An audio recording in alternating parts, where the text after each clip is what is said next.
Our stories are brilliant. We are resilient. Our stories are brilliant. We are resilient.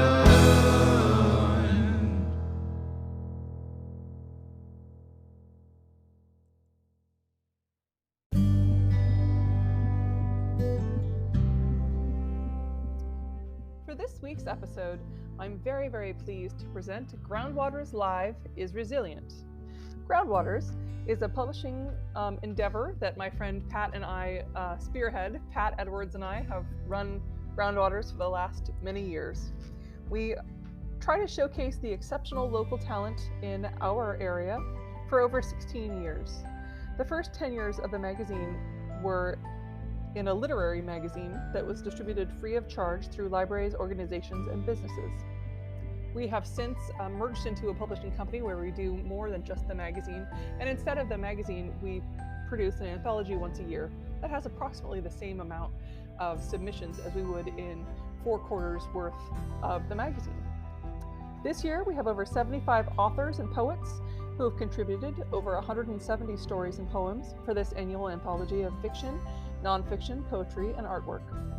These are generally family-friendly offerings and will entertain all ages. Enjoy. I'm very pleased to have many of the authors come and read their work for you. It's not live, but it's as close as we can get in 2020. Thank you.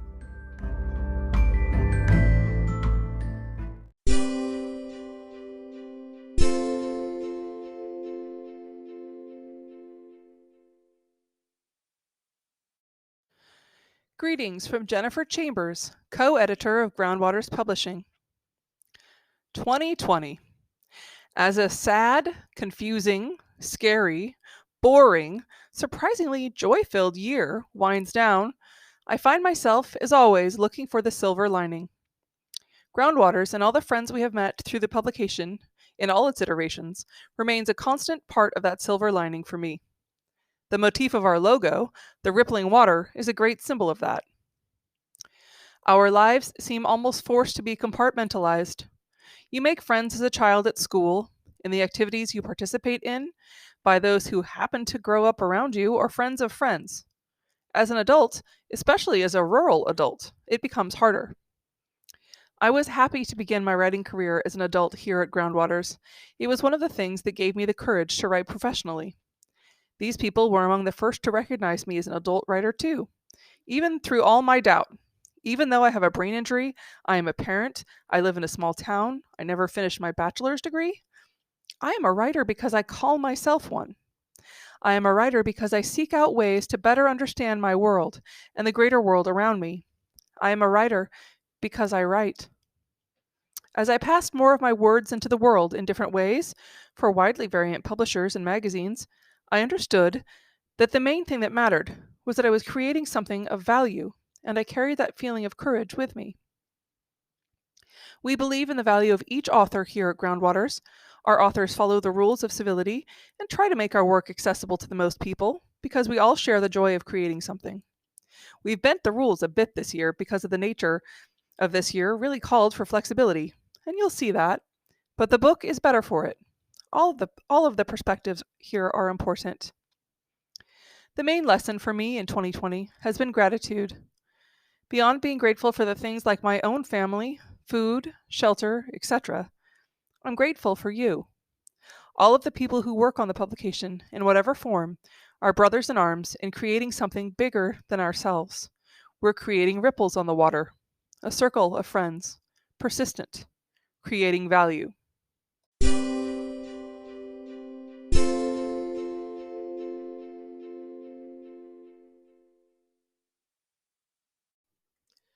Our first reader is my co-editor, Pat Edwards. Jennifer Chambers and I each wrote an introduction to the 2020 Groundwaters Anthology.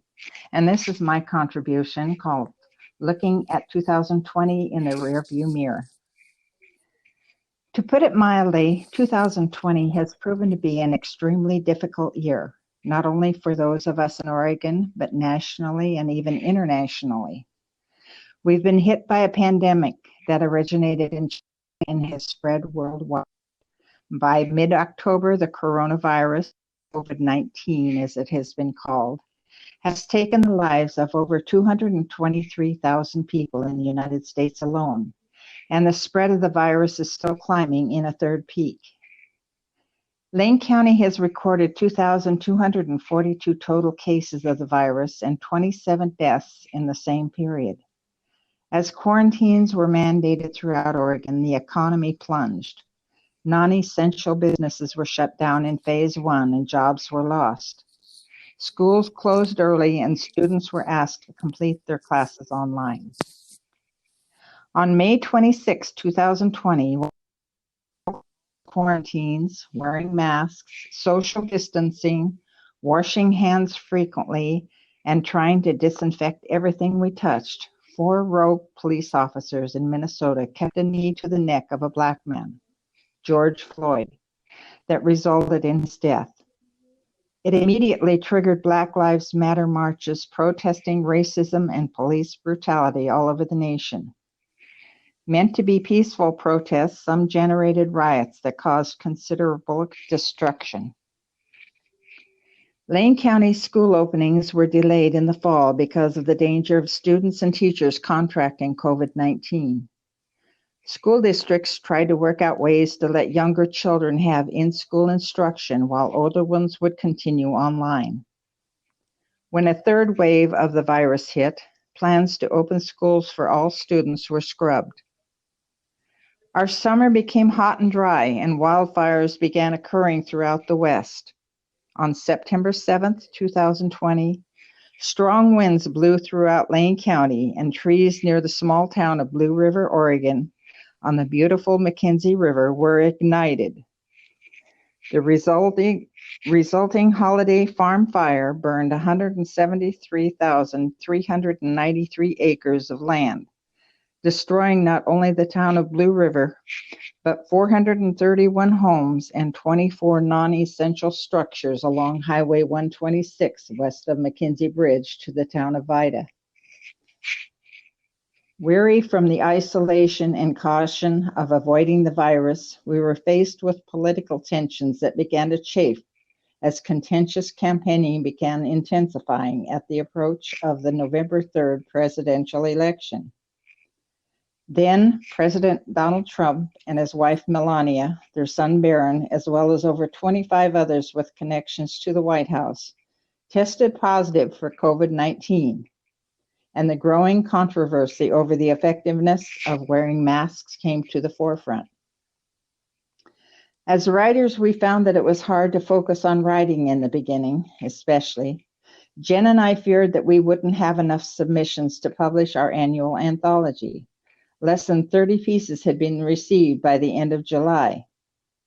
We put out a call to submit in early August, agreeing to extend the August 15th deadline and allow some selected longer stories than normal.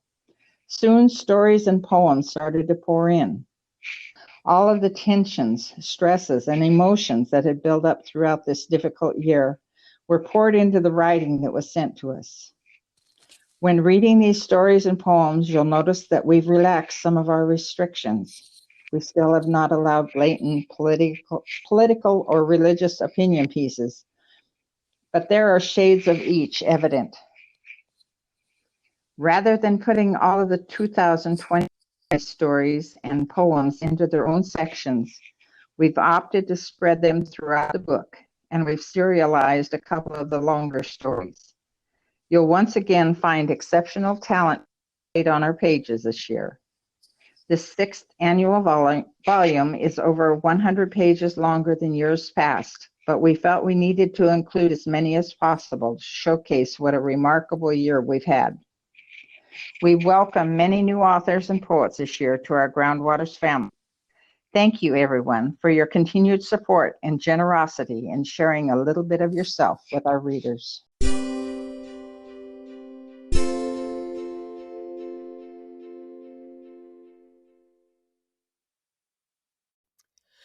Our next reader is New York City poet Oswald Perez. So this So the following set of poems takes place in an alternate universe, as if the pandemic didn't disrupt international travel. The time is September 2020, but in this alternate reality, I'm flying to my next destination for a 12-day trip to Italy. After 8 months of waiting, the day has finally arrived, and the trip is about to begin. Part 1 is the departure. As I finally pass security at Terminal 8, I'm so happy to be here. I'm so happy to be here at JFK with my passport and boarding pass in hand. A smile takes over. I look out to the windows of the terminal, wondering to myself, where are all these planes going? With my supply of euros in hand, I make it to the flight's gate. Iberia, flight 6252.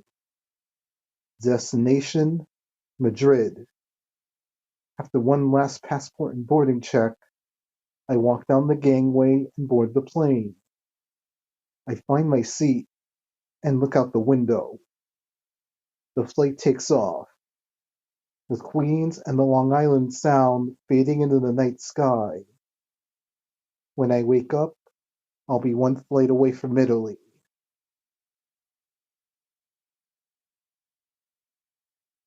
Part 2. Benvenuti a Italia. A long night and morning in flight, connecting through Barajas Airport. It's always a joy to see Madrid, even if it's only a connection. But as I pick up my suitcase, I look around and see the signs. Benvenuti all'aeroporto Marco Polo. It's no longer a dream. I'm on Italian soil. As the transfer arrives at the Hotel Papadopoli, the lush open space of the Giardini behind me, it's every bit as dreamy with the canals on the horizon. I can't wait to start exploring the city.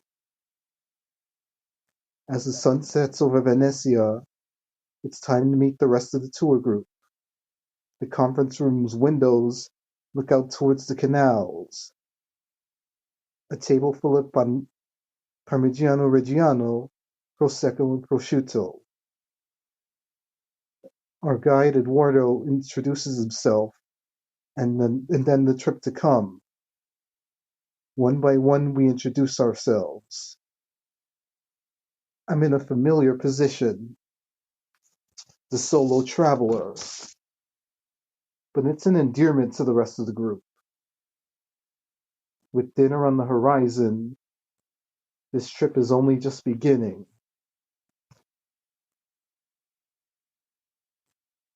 Part 3. The Galleria della Accademica.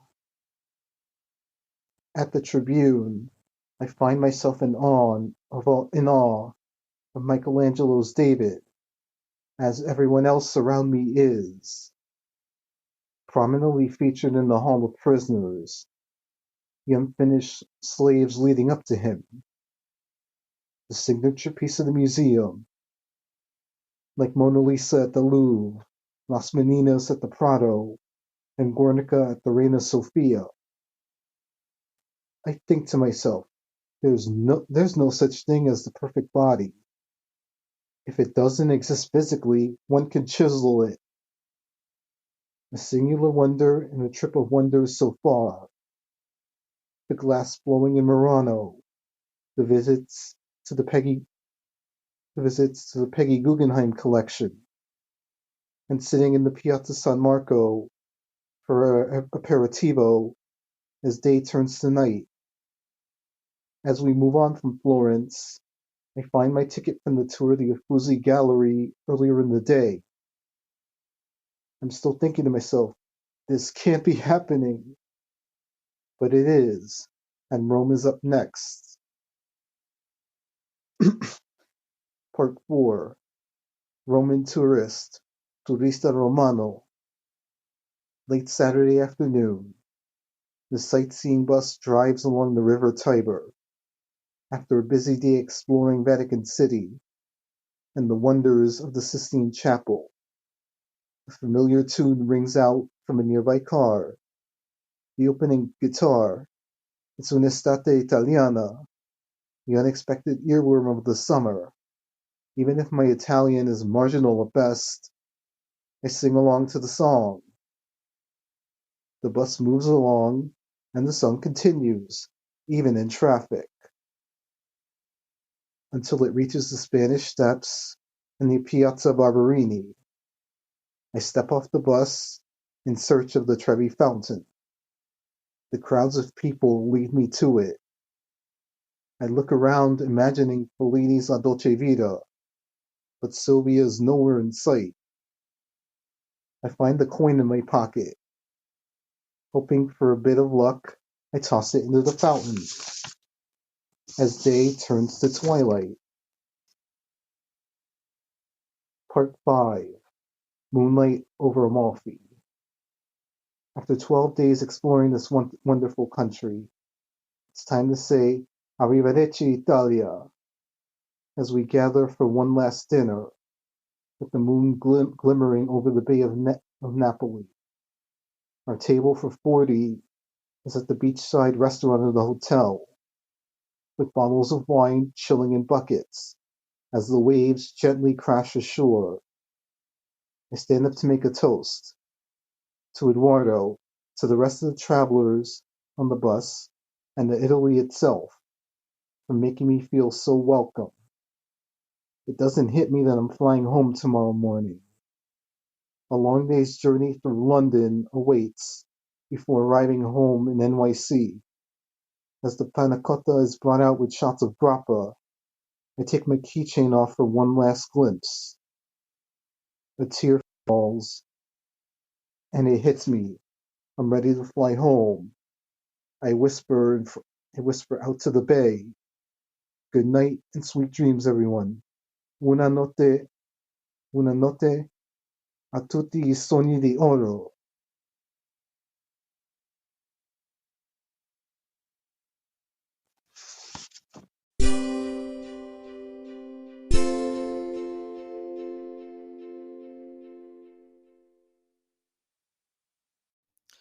Our next reader is Marv Himmel.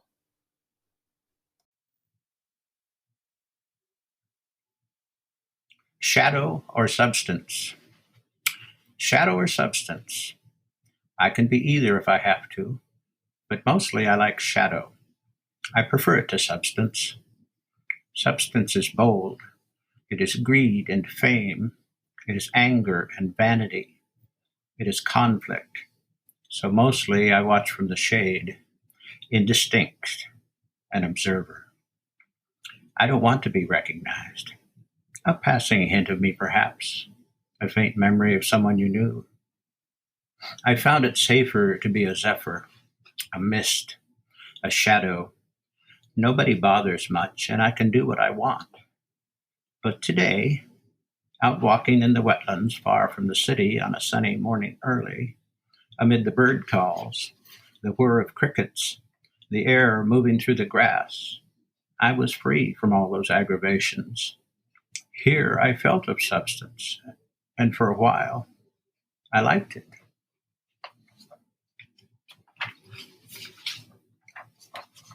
Missing the bus.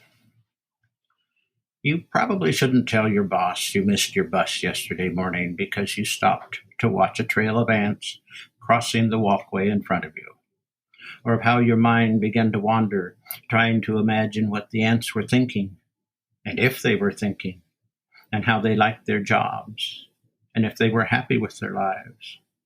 And then wondering what happens if one of them misses their bus and shows up late for work. Or maybe not at all and just calls in sick.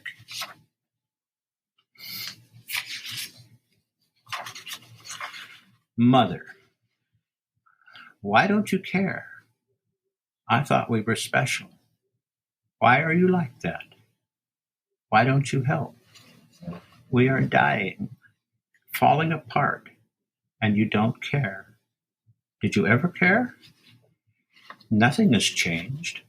The rain, the sun, the wind, and the night, they go on and on. It makes no difference to you, does it? You never did care. We were but a moment in time and place, a moment among many other moments. Nothing to concern you, nothing to coddle. You did your job. We were on our own from the beginning, weren't we? And you never did care, did you?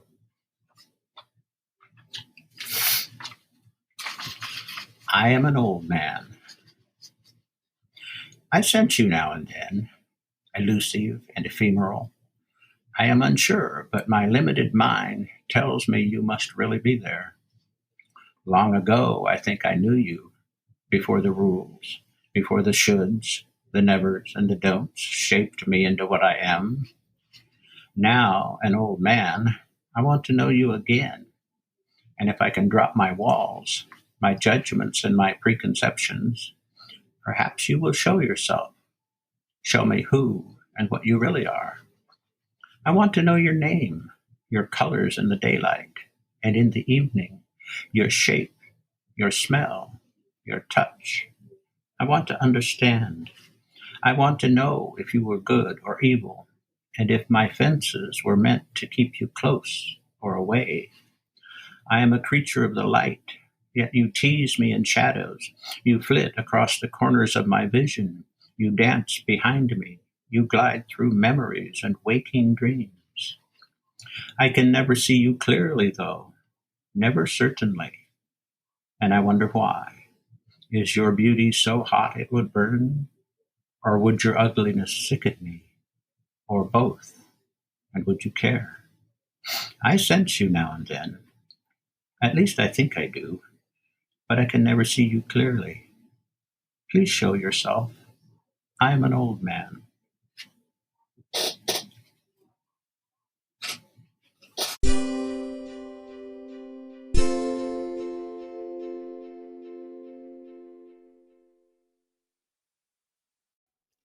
Our next reader is Bill McConaughey. All the World's a Stage by Bill McConaughey. I've had a rough week. First, a good friend, a gentle, kind friend, died. He was a World War II veteran, a high school biology teacher, a guy who played in retirement his guitar and sang with a lady friend who played piano at nursing homes. He grew lots of vegetables and had beehives and honey. He got so old he was falling down. He broke his hip. They took him to the hospital and fixed it, but he didn't respond well. They told his wife he wouldn't pull through, so they put him in a hospice facility. He was going downhill. I wrote him a letter, which his wife read to him. I told him 3 or 4 ways I loved him for being such a nice fellow. He smiled. He was 93. Then I called my cousin, Bob, in Wisconsin, like I've been doing every weekend for the past several months. I called because his wife has dementia and also had to be put in a nursing home. She couldn't control her bowels. She paced all day. She's been losing her appetite. She has gradually lost interest in everything. She was just curled up on her bed, eyes closed, when Bob visited her last Friday. She opened her eyes after several minutes, but didn't seem to recognize Bob. She didn't talk. She's on her way out. Slowly. She's 84. Then, as if this wasn't enough sorrow for 1 week, I almost kicked the bucket myself. I'm 81. It happened up at our vacation cabin in the Cascades on a lake. We were playing dominoes after dinner with our adult daughter, Heather, who's been living with us briefly, having returned from Hawaii recently. She has her own internet business, nutrition and exercise and life coaching all rolled into one, and she's very good at it. She knows how to cook all these interesting, healthy foods and knows about which foods can help with bowel problems, passing gas, etc. We were playing dominoes and I was losing. Heather told my wife, Jennifer, about a company that can assess bowel problems by mail. They can help stop passing gas or having one's bowels in an uproar. Viome is the company, I thought she said. You get a kit through the mail, put some of your poop in a container, and mail it back to Viome for analysis and diet suggestions. Jennifer doesn't like dog poop, which our 2 dogs deposit generously a couple of times a day, but Jennifer is fastidious and picks it up and bags it and flushes it down the toilet. So poop is an unpleasant regular part of her daily routine. She squirmed at the idea of shipping her own feces to Viome. I wasn't having much to say about how I could improve my chances at the domino game and needed a little levity. So I asked, how is Viome different from BM? Jennifer looked at me, helpless. She usually has an answer for everything. She started laughing. Then I started laughing. Then Heather laughed. After about 6 ha-ha-ha's, I was out of breath and had to come up for air, but I couldn't stop laughing long enough to catch my breath. Jennifer was in the same predicament. She leaned to the side, almost falling out of her chair. We've been married over 40 years and never had laughed so hard together. We almost died laughing. Jennifer had tears running down her cheeks and finally said what a delight it was to be laughing so hard. I needed that, she blurted before another fading ha-ha refrain. When I couldn't catch my breath, I had realized one could almost die laughing. A better way to go than post-surgery fade-out or slow dementia demise. So, if we are lucky enough to choose our exit from this stage of life, I'll choose exit right, die laughing. Thanks for listening. Our next reader is Lee Boutel. This is Lee Boutel, and I'm reading Fortress, Manhattan. Manhattan, Kansas buzzed with excitement. President Nixon would be speaking on campus. A large crowd gathered around the doors of Ahern Fieldhouse, hoping for a good seat. Townsfolk in church clothing strolled the sidewalks, anticipating the presidential helicopter. Camera crews from all 3 networks carried equipment through police lines into the fieldhouse. It was not your typical Wednesday at Kansas State University in September 1970. On a grassy field surrounded by a tall, woven wire fence, gathered a huge array of ominous-looking military equipment from Fort Riley. Army green jeeps, canvas-top troop carriers, armored vehicles, and helicopters. In front sat ambulances, police cars, and big black sedans, maybe FBI or Secret Service. Moving slowly through the dark Army equipment rumbled one bright red fire truck, churning with a deep diesel voice. Authorities were preparing for anything. Officials were feeling apprehensive about a presidential appearance at a university due to all the violent anti-war protests all over the country. 4 months before this, the National Guard had shot and killed 4 students at Kent State University, causing intense national outrage. Recent news of Nixon's secret Cambodian invasion had become a public relations disaster, igniting more violent protests all over. Nixon wanted to appear in control and in charge. He wanted to change the belief that students had turned against him. He and his party desperately needed a victory before the upcoming midterm elections. His nationally televised speech had to come off flawlessly. From my 3rd floor window in Seton Hall, I watched as an oversized Army truck pulled slowly onto a wet, grassy field, its huge tires digging deep, muddy ruts into the turf. Well, the football team would surely now need to find a different field to practice on. The truck moved slowly, stopping in a big open space. I wondered why the truck was cutting such deep ruts into the ground? Maybe heavy guns and ammunition? A troop truck following behind parked nearby. Out slowly emerged a dozen soldiers in helmets and combat uniforms. Some wandered around the equipment. Others gathered, watching college students in their bell-bottoms on the other side of the wire fence. I thought, how different were the lives of the young people on both sides of the fence.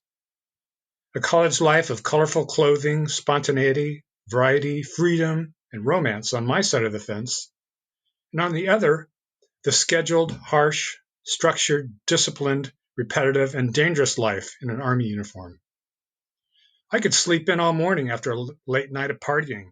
I could wear my splashed purple jeans, skip class, do what I pleased, whenever I pleased. I just had to make decent grades to avoid getting drafted, and then end up wearing olive green on the other side of the fence. I wouldn't like rising at the crack of dawn every day for rigorous physical activity, testing the limits of my endurance, and spending endless nights in the company of men not of my choosing. I'd be told what to eat, when to eat, how much to eat. I'd have no freedom, and I might be sent to Vietnam to kill or be killed. We lived such different lives on opposite sides of that fence. But we were the same age. We shared the same backgrounds, went to the same schools. Many had been drafted and weren't there by choice. That's what happened to my best friend Alan, who didn't go to college and ended up with a low draft number in the lottery based on his date of birth. All men with numbers 1 through 190 got drafted. Numbers above that were safe. I got lucky with number 282. Alan got number 22, got drafted right away. Underwent artillery training at Fort Sill, Oklahoma, and shipped off to Vietnam just a month before this. My older brother Earl joined the Navy to avoid Vietnam, but got sent there anyway. I feared for their lives. Alone at my window, the scene below looked surreal. My studio sat directly across the street from both the rutted grassy field and the field house, so I could see the whole show from my drafting table. I had just begun the 4th year of landscape architecture. I'd worked at my table since the morning class and stayed late to finish a design. I looked at the half-finished drawing taped to my table, one of the many tables along the window of the studio. I enjoyed my window seat. I could find inspiration by simply turning my swivel chair and gazing out the window. But now, I'd become completely distracted by the chaotic and dramatic scene unfolding below me. I watched the K-State marching band arrive at the field house. Assembling behind ropes separating the crowd from the walkway, Nixon would enter. The band wore their fancy purple and white uniforms with yellow cord trim on the jackets and golden epaulets on the shoulders. With high boots and tall, fuzzy plumed hats, they looked like soldiers from the Napoleonic Wars. As the band assembled, some nervously adjusted instruments and tuned horns as if preparing for battle. The military equipment had begun arriving early in the morning and kept accumulating on the now totally rutted turf. It no longer looked like a field for running and tossing around a football. It now resembled a muddy base for an armed invasion.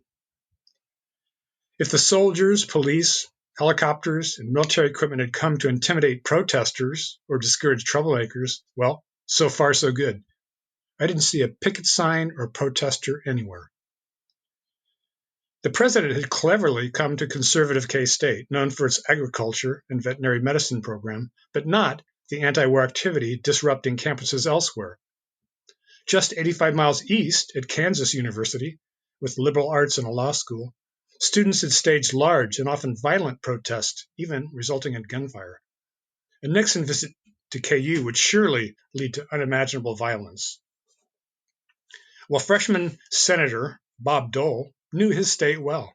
As advisor to Nixon, Dole assured the president there'd be no significant opposition for his TV address if they limit the crowd to students with K-State ID. Officials took great pains not to allow KU students into the fieldhouse. Senator Dole also assured Nixon that with the military presence from nearby Fort Riley, trouble could be dealt with quickly, like at Kent State. Crowds grew larger around the entrance, with blaring brass horns and pounding drums piercing the windless morning. It sounded like game day. The band started playing the K-State fight song, and the crowd cheered. It felt like a pep rally. My classmates had left me alone at the studio. They felt honored having the president speak and wanted to attend. I was torn. I'd seen other important people speak at the field house. In 1968, I heard Reverend Martin Luther King give a powerful oration about the injustices of American systemic racial segregation. His speech changed my attitude. It changed my life.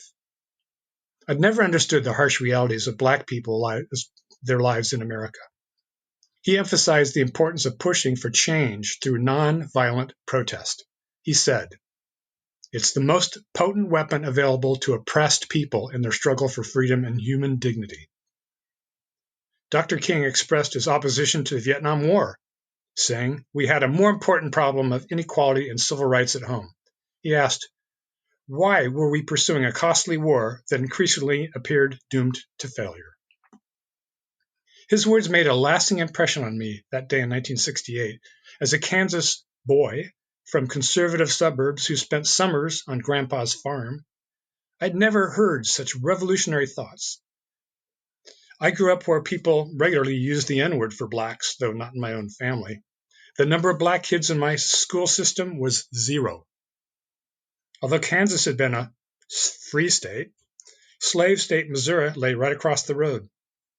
Culturally, the region aligned more with the South than the North. My brother and I related to Confederate soldiers more than Union.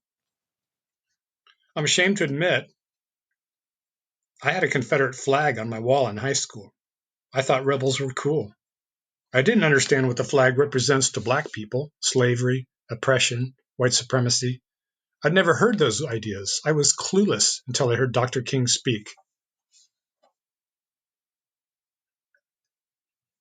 A few months after King, I watched Bobby Kennedy fire students up into a frenzy after announcing his candidacy for presidency. Our hopes and dreams soared. The atmosphere in the field house pulsed with indescribable excitement. I felt electricity tingle in every cell of my body. After the speech, I pushed my way forward and was able to shake his hand. I felt empowered. I had witnessed the beginning of a presidential campaign that offered an embattled country such inspiration and hope. I believed things could really change. Bobby promised to bring peace. We could live by the message that he brought when he said that day, "There are those that look at things the way they are and ask why. I dream of things that never were and ask why not." I feel honored having seen both Dr. Martin Luther King and Bobby Kennedy speak at K-State. What powerful, inspiring leaders. Just a few months after seeing each, both of these great men fell to an assassin's bullet. Now we awaited President Nixon. Perhaps this would be an historic speech. Maybe he'd announce a major step toward peace. Would he finally share good news to quiet all the national unrest? Public opinion had turned against the war, and a majority wanted the troops home. But Nixon had stayed the course, and the end looked nowhere in sight. More than anything, I wanted my brother Earl and best friend Alan to return from Vietnam in one piece. I felt I had to do whatever I could to end the war, to participate in nonviolent protest, as Dr. King stated, because it's the most potent weapon available for change. Being 20 years old, I couldn't vote, but I could be drafted and sent to war. I didn't know much about politics except both my parents were registered Republicans and both voted for Eisenhower twice. In 1960, father voted for Nixon, mother voted Kennedy. I had no political affiliation, but I opposed both Johnson's war and now Nixon's war. I guess that made me independent. I felt an affinity for both the soldiers fighting the war and the students fighting against the war. I related to the young people on both sides. Well, I hoped to join picketers below. I believed it's our patriotic duty to stand up for what we believe, even when belittled or outnumbered. But I saw no anti-war activity, only strolling townsfolk and cheering students. My heart sank. I felt ashamed. It looked like K-State would give the president a free pass and let him off without a whimper of protest or dissent. How could I let this happen when both my brother and best friend were at war in Vietnam through no choice of their own? My shame changed to anger. If nobody else took a stand, I would. I wanted to show the president that even at this little farm school, people wanted this pointless war to end. Soon, Nixon's helicopter would be landing right across the street. My window was the perfect spot for a banner the president would surely see. I pulled out a large pad of paper and a black marker pen. What message to send Nixon, who had promised peace with honor in his election 2 years earlier? My frustration with the apathy around me made me disgusted and cynical. My mind spun with ideas. End the war? No, too common. Bring our boys home? No, too predictable. I wanted to say something Nixon would remember. I wanted to say something he'd never seen before, something to give him pause. I wanted to belittle him. Well, Vice President Spiro Agnew was great at mocking others. His attacks on Democrats made news every day. Editors suspected Agnew had been corrupt as Maryland governor, but he shined as an attack dog for the president. He mastered the art of alliteration in his own blunt, belligerent, and bellicose style. Just that week, he had made news attacking the pusillanimous pussyfooting of liberals in Congress, and he lamented the nattering nabobs of negativism. A cynical idea popped into my mind. How about Agnew in 72? It's a perfect way to show Nixon that even a corrupt clown like Agnew would be better than him as president. Nixon would see this banner when he landed. The press would put photos in national papers and show it on the evening news. I blocked out my message, one letter per sheet. Soon it lay before me in bold architectural lettering. I raised the blinds of my window and started taping the letters one at a time to the window. The banner took form where everyone below could see it. A, G, N, E, W, space, I, N, space. The sudden sound of an opening door jarred me, racing my pulse. In the doorway stood two men. Mr. Parks, my clean-cut and usually friendly 40-something design instructor, silently evaluated what he was looking at. He looked disapprovingly at me, then at the banner on the window. Behind Parks stood a muscular-looking man in a dark suit. Neither moved or spoke for a while. In a threatening tone, Parks asked, "What are you doing, Lee?" "I'm celebrating American freedom." "What do you mean?" "I'm using my First Amendment right to free speech." "On the university window?" "Guess so." Mr. Parks glanced to the menacing man behind him, apparently a Secret Service agent, who said nothing, but raised his right hand with a quick gesture toward me, meaning, "Get rid of this guy and this sign." Parks said, "Everyone needs to clear the building now." I became irritated and defiant.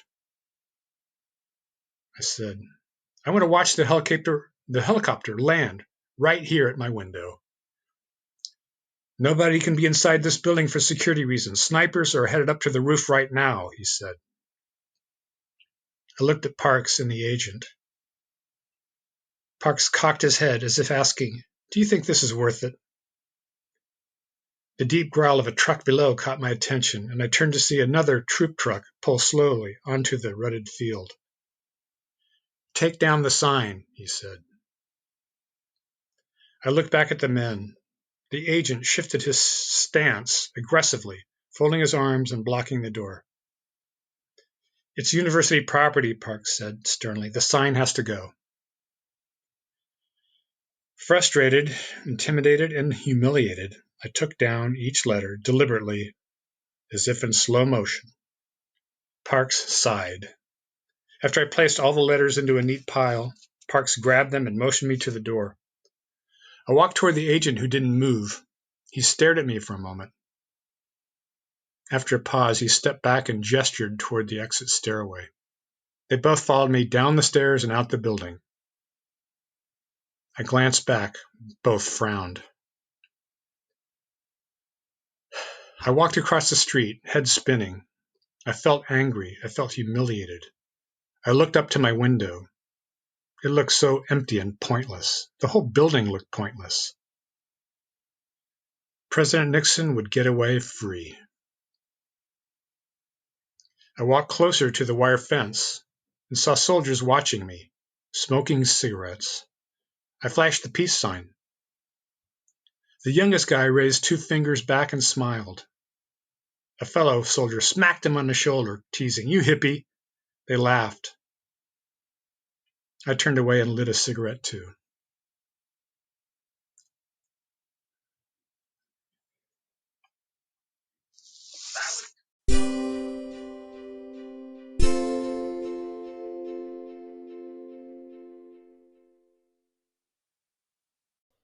Our next reader is Jen Wolfe.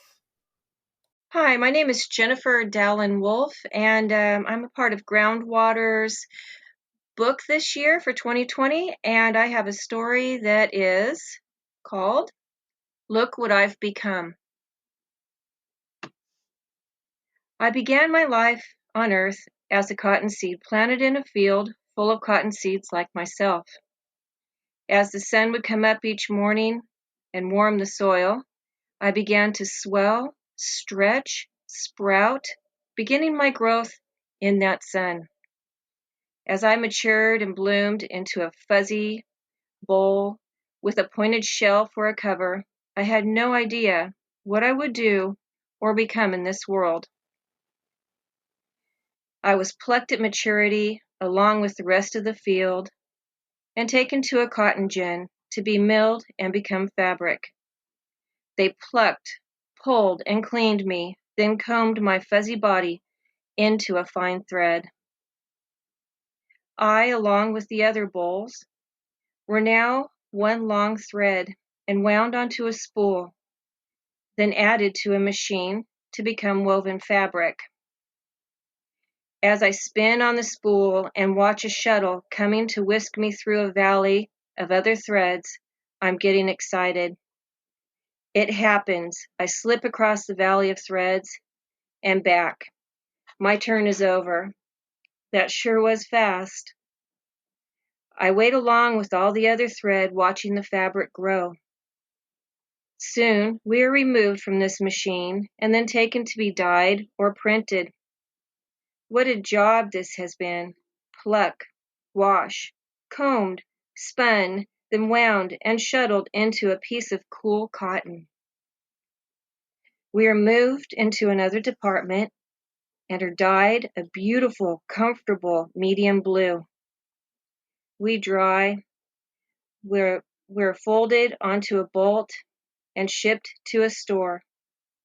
I was placed upon a shelf, looking out at all of the other colorful cottons looking back at me. The sound of a bell is ringing in the background. I see a beautiful woman walk slowly down each row. She is getting closer, touching and searching for just the right color to match the fabric swatch she has with her. She takes her time assessing and concentrating on what she's doing. She is so serious. She gets to the section I'm in and holds out the swatch, passing it by the other bolts, and I can feel a slight breeze as she passes me. With a hesitation, she backs up and touches me. Holding the swatch next to me and removes me from the shelf, we walk towards the bright window at the front of the store, and she says, "Perfect," in a low whisper. "I'll take 5 yards," she says to the sales lady, and a conversation begins. "What will you be making?" "Mask," replies the woman. "I'm making them for friends and family." The sales lady comments, "We've been making a lot of sales lately. Our situation is so tragic. The sale is finalized. Soon I am in a sewing room and being cut into curving pieces.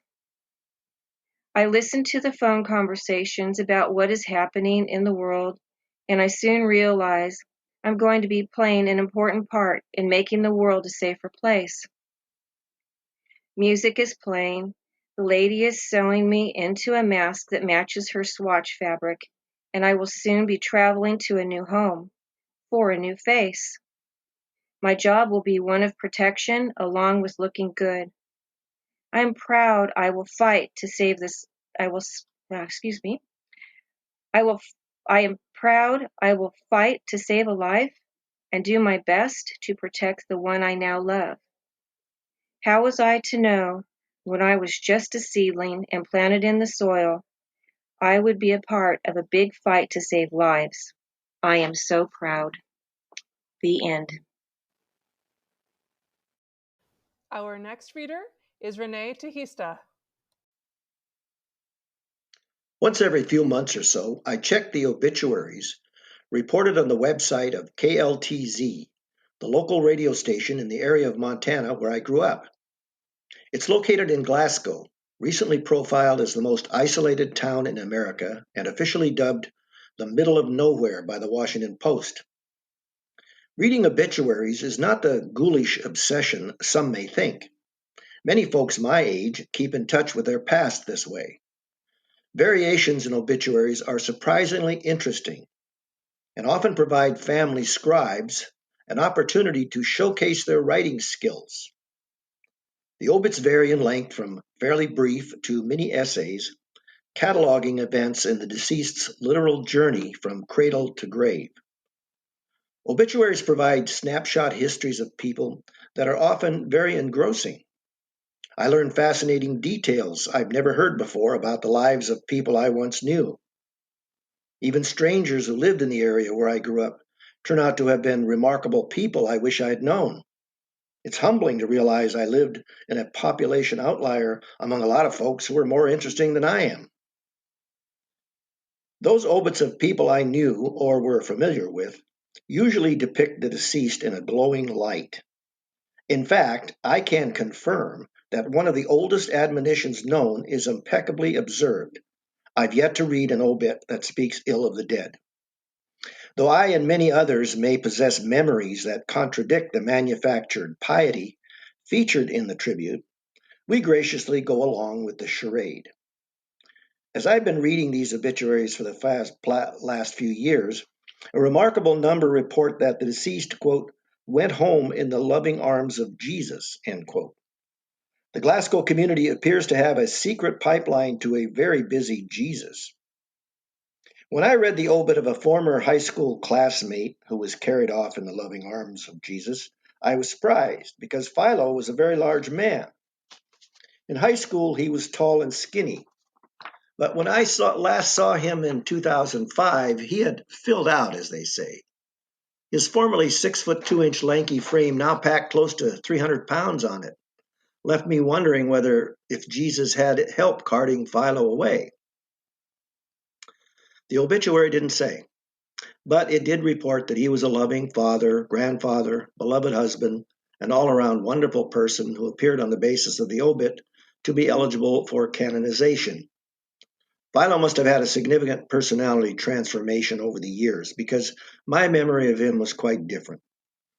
But then I hadn't had much contact with him since high school, and I suppose it's possible that at least one of his 3 wives had a good word to say about him. The only wife I knew slightly was the first, and that was way back in 1957, when she was often seen in Philo's car, where he was keeping her company while her husband, Kenny B., Philo's close friend, was serving in the Navy somewhere near the South China Sea. In fairness, she did silence the wagging tongues and eventually divorced Kenny to marry Philo. A long period of time passed until I encountered her and Philo again in 1975 when I went back to Montana for a visit. Several of us former classmates, including Philo and his spouse, gathered for a party during which I endured the extremely awkward situation of fending off her embarrassingly amorous advances, and she barely knew me. Unsurprisingly, given my experience with her, this wife a couple years later ran off with a guy who worked at my brother Paul's lumber yard. But Philo, apparently undaunted, acquired 2 more wives over the years, neither of whom I met. Certain verities tend to appear in obituaries that involve the afterlife, or more accurately, the self-assured, commonly accepted belief that there is one. Being carried home in the loving arms of Jesus is one such obituarian principle. Another involves being reunited with loved ones who have passed on. This one is puzzling and got me questioning whether this allegedly blissful prospect was universally welcome. What if you would rather not be reunited with loved ones? For example, I loved all my deceased family members, but I'm not sure I want to spend eternity in their company. After all, I moved away from them in my lifetime and had no interest in living among or near them. Don't get me wrong, they were all wonderful people and fun to be around. But eternity is a very long time, which is another subject that troubles me. I'm not sure I want to hang around for eternity, nor do I have any idea what state of being I'll be inhabiting. Will I be ambulatory? I'd hate to be stuck in one place for that long. What if I get bored? These are questions that are never included in obituaries, I'm sorry to say, even the ones in which Jesus provides the transportation. In the not too distant future, I'll be confronting these issues. At the moment, I'm leaning toward the position that since I don't remember any discomfort, pain, or ennui before I was born, I'm guessing things will be pretty much the same after I'm gone. I've given up the debate about theism versus atheism.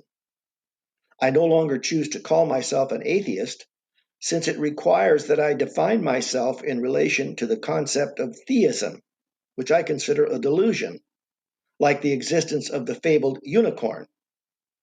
So far, there is no empirical evidence that unicorns are anything more than delusions, and I certainly don't refer to myself as a unicornist. But I accept empirical science, and if unicorns are found to exist, or the site of the afterlife is located, I'm ethically obliged to change my position. I think I'll put that in my obituary.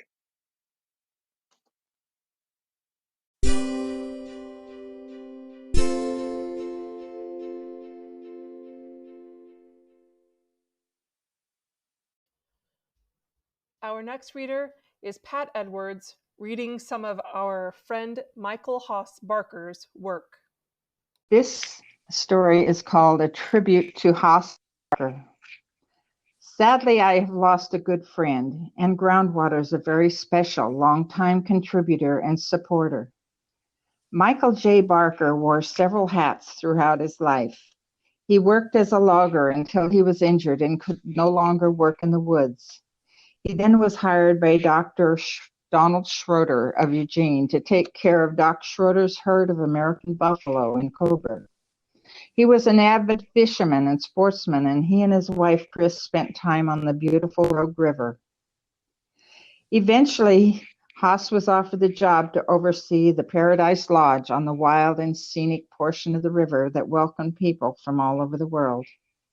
He went back and forth between his home in Eugene, where he lived with Chris, and the Rogue River country, where he maintained the lodge in its hired hands for over 6 years. By then, Mike had been dabbling in the art of poetry, writing about his days as a logger. He took on the name of Haas. Haas spent those 6 years in Paradise writing in his spare time. During the bleak and cold winters there, he holed up in a cabin on the river to write his 3 books of poetry, just as one of his idols, Zane Grey, did before him. He later wrote a memoir about those days and called it My Time in Paradise. Haas's love for Mother Nature and the beauty that enveloped him during those years, winters as well as the tourist season, came through his writing in a very special way. Some people were sometimes taken aback by Haas's irreverent, non-PC way of talking and writing about some of his less serious material. But he had a heart as big as the outdoors, And being a logger in his early years, he had a huge respect for not only Mother Nature's animals, but her forests as well. Haas was a good friend and an amazing poet in my estimation. He will be missed by many. Rest in peace, Haas. And I'm going to read one of his poems that I included with his tribute. It's called Peace, and it was written by Michael J. Bacher, as we know as Haas. Peace you'll find is in a state of mind. You see it's mainly in your head. That's what we're all trying to find, but we run out of time instead. That smell and the feel of wood heat on a cold and snowy morn. Wood all split and stacked up neat. There's peace in the work that keeps us warm. There's peace in that tired old feeling you've grown to love each night, in playing the hand that life is dealing and knowing you've played it right. Peace lives in each and every one. Pity them that never find it. A war not waged is never won. No spoils reward the violent. There's peace in the roar of rolling thunder, and the lightning can strike your soul. The crash and flash are works of wonder, lighting skies as dark as coal. There's the peace a tended garden lends to live off your own lands. There's peace in the pain of bends, and love in the touch of crossed hands.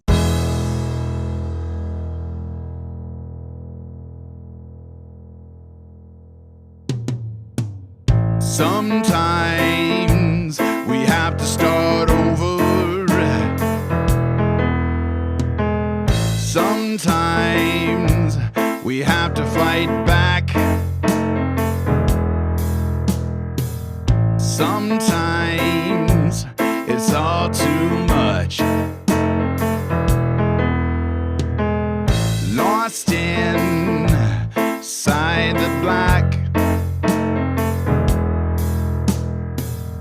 Our stories are brilliant. We are resilient. Our stories are brilliant. We are resilient.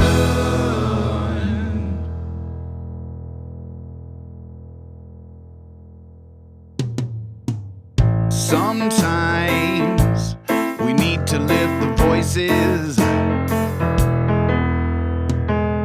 of those who've overcome and expose the ones that made the choices to stay and fight, not run. Our